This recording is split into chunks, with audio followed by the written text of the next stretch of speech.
Hello guys, this is Tutorial Stream, and in this video you will learn how you can change the time zone for your account and tasks and calendars in the TickTick application. So let us begin.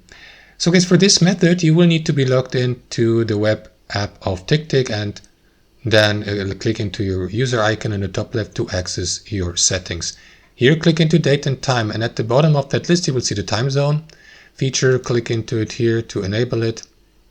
And then guys, you can, for example, set the time zone not for the entire account, but for the given tasks. So if I, for example, I don't know, navigate to this task here, to the date and time feature or calendar of the task, you will see the time zone here, and you can click into it and, for example, choose a different time zone, right?